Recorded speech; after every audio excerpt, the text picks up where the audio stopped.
నశింపక నిశ్చయం పొందినట్లు మన ప్రభువైన యేసుక్రీస్తు వారిని అనుగ్రహించెను.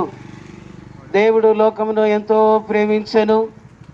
దేవుడు లోకమును ఎంతో ప్రేమించెను కాగా తన ద్వితీయ కుమారునిగా పుట్టిన వాని యందు విశ్వాసముంచు ప్రతివాడును నశింపక నిశ్చయం పొందినట్లు మన ప్రభువైన యేసుక్రీస్తు వారిని అనుగ్రహించెను. మా దేశీయులారా, ఈ ఉదయకాల సమయన దేవుని గురించిన మాటలు అందించడానికి మీ వద్దకు వస్తా వచ్చినాం.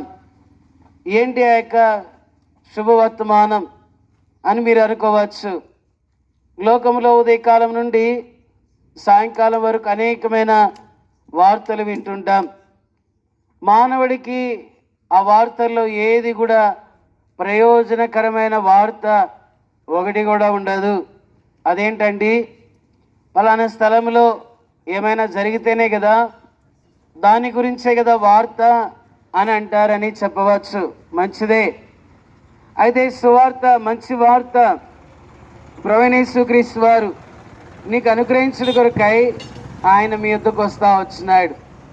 కాబట్టి దేవుడు అనేక నిర్వచనానికి ప్రేమ స్వరూపి అని రాయబడతా ఉంది. అసలు దేవునికి మానవుడికి సంబంధం ఏంటి? What is the relation between the God and human being? కాబట్టి దేవుడు అంటే నేను ఎన్నో చూడలేదు కదా, దేవుడు అంటే నాకు తెలియదు కదా ఆ వ్యక్తి, లేకపోతే నేను తల్లి గర్భంలో జన్మించాను కదా, ఈ రీతిగా చిన్నవాడిగా ఉన్నాను, యవనస్తుడిగా ఉన్నాను, ఇప్పుడు వృద్ధాప్యంలోనికి వచ్చాను, నా జీవితం నేను జీవిస్తున్నాను కదా, అయితే దేవునితో నాకు సంబంధం ఏంటని చాలామంది అనుకుంటారు. ప్రియ సహోదరుడా, దేవుని గురించి పరిశుద్ధ గ్రంథంలో 842 సార్లు రాయబడింది. పరిశుద్ధ గ్రంథమా అదేంటి, నేను ఎన్నడూ వినలేదే.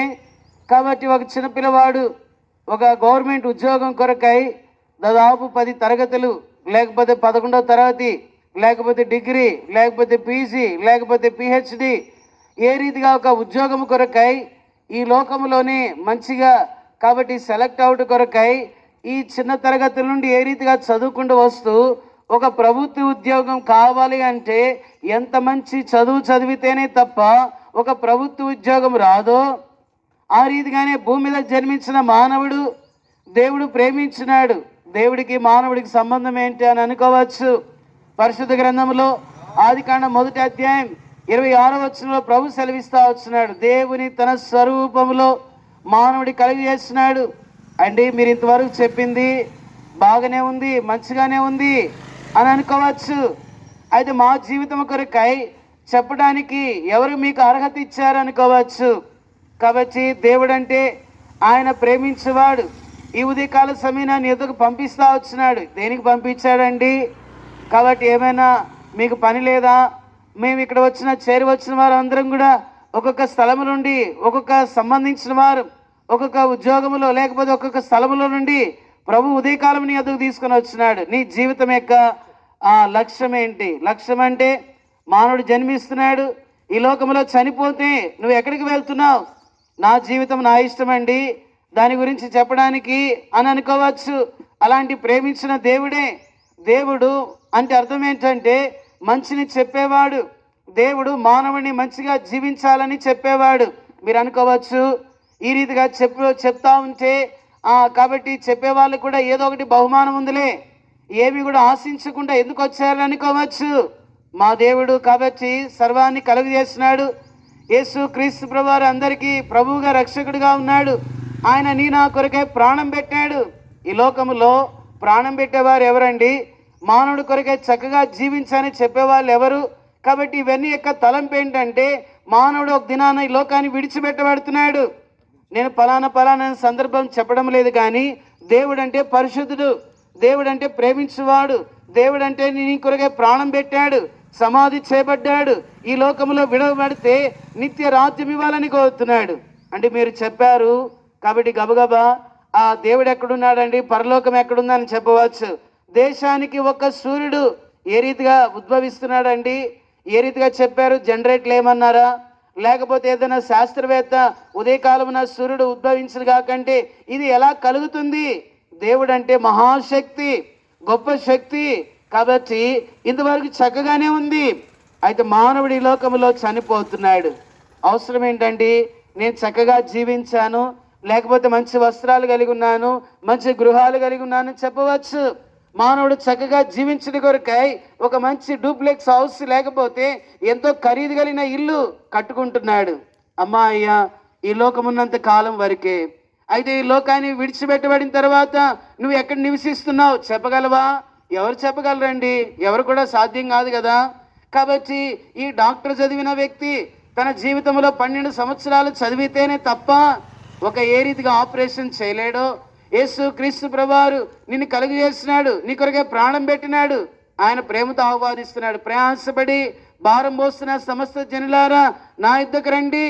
కాబట్టి మానవుడు 3 సందర్భాలు కలిగి ఉన్నాడు. ఆత్మ, శరీరము, అది మాత్రమే కాదు దేహంతో కలిగి ఉన్నాడు. అయితే నీ దేహంలో రక్తం ఉంది కదా, నీవు చనిపోయిన తర్వాత కూడా మరి నీ రక్తం ఎందుకు బ్రతికించడం లేదు? కాబట్టి అయితే యేసు క్రీస్తు ప్రభువారు దేవుడు ఒక ఆత్మగా ఆయన నిన్ను కలుగు చేస్తా వచ్చినాడు. పరిశుద్ధ గ్రంథం అంతట్లో దేవుడు ఈ రీతిగా చెప్తా వచ్చినాడు, దేవుని యొక్క ఆత్మ నరుడు పెట్టిన దీపమే ఉన్నది. ఈ లోకంలో జీవిస్తున్నావు కాబట్టి నరుని యొక్క ఆత్మ యేసు ప్రభువారు పెట్టిన దీపమే ఉన్నది. ఈ ఉదయకాల సమయన మమ్మల్ని వెలిగించాడు, ఈ సంతోషం ఇచ్చాడు, ఈ ఆనందం ఇచ్చాడు. ఈ లోకాన్ని విడిచిపెట్టబడితే మేము కూడా దేవునితో ఉండామని నిరీక్షణ ఇచ్చాడు. ఆ నిరీక్షణ ఉన్నదా ఈ ఉదయకాల సమయన? అయితే ఏం చేయాలండి? దేవుని గురించి చెప్పారు, మంచిదే. ఉన్న పాటునే యేసయ్యా నేను పాపిని, మీరు తిరిగి తిరిగి అక్కడికే వచ్చారు కదా అనుకోవచ్చు. అయితే మానవుడు కర్మతః పాపిగా ఉంటున్నాడు. దినానికి ఒక అబద్ధం వేసుకుంటే నెలకు 30, సంవత్సరానికి 365 ఈ పాపం లోకంలో జీవిస్తున్న మానవుడు ఏ రీతిగా దేవుని చూడగలడు? మీరు అనుకోవచ్చు ఇది సాధ్యం కాదండి, నా జీవితం ఇంతే అనుకోవచ్చు. అయితే పరిశుద్ధ గ్రంథంలో ఈ రీతిగా సెలవిస్తున్నాడు, రేపేమి సంభవించునో నీకు తెలియదు గనక నీ జీవం ఏ పాటిది, ఇంతలో కనబడి అంతలో ఆవిరివైపంటి వారే. కాబట్టి ఉదయకాల సమయన ఉన్న స్థలంలో దేవా నేను పాపిని, కాబట్టి దినానికి ఒక అబద్ధం వేసుకుంటే, కాబట్టి ఎన్నో పాపములు నా జీవితంలో. పాపం అంటే ఏమీ లేదండి, నథింగ్ బట్ ఆజ్ఞాతి క్రమమే. కాబట్టి పాపంలో జీవిస్తున్న మానవుడు ఏ రీతిగా దేవుని యొక్క దగ్గరికి వెళ్ళగలడు? మోక్షరాజ్యం వెళ్ళగలడు, వైకుంఠపురము చేయగలరు. మానవుడు లోకంలో ఎందుకు జీవిస్తున్నాడంటే పవిత్రత కొరకై, లేకపోతే నెమ్మదిగా జీవించాలని తన జీవితంలో ఎన్నో అనుకుంటున్నాడు, కానీ అది సాధ్యం కాలేకపోతా ఉంది. కాబట్టి దేవుడు ఏమని చెప్తున్నాడంటే మానవులు బాగు చేయడం కొరకే లోకంకి వచ్చాడు. నిన్ను బాగు చేయడం కొరకై నెమ్మదిగా జీవించు, సంతోషంగా జీవించు. చెప్పండి, లోకంలో మానవుని మంచిగా జీవించని ఎవరైనా చెప్పగలుగుతున్నారా? ఈ దినాలు ఎవ్వరు కూడా చెప్పలేకపోతున్నారు. మానవుడిని ఆశ్రయం చేసుకొని మానవుడి యొక్క కష్టాన్ని బట్టి అనేక మంది జీవిస్తున్నారు, కానీ నిన్ను బాగు చేయడం కొరకై దేవుడి లోకానికి వచ్చినాడు. ఉన్నపాటున యేసయ్యా నేను పాపిని, నా పాపములు క్షమించుము, కాబట్టి నీ రక్తముతో నా పాపములు కడుగమంచే ఆయన కడుగుతాడు. మేము ఒకవేళ ఈ కొద్ది సమయంలో నీకు విపులంగా అర్థం కాకుండా ఒకవేళ చెప్పామో దేవుడు మమ్మల్ని క్షమించిన గాక. ప్రభు దినానంటాడు, ఈ సమయానికి ఈ కాలానికి నిన్ను అక్కడ పంపించినాను, ఏమని చెప్పావు?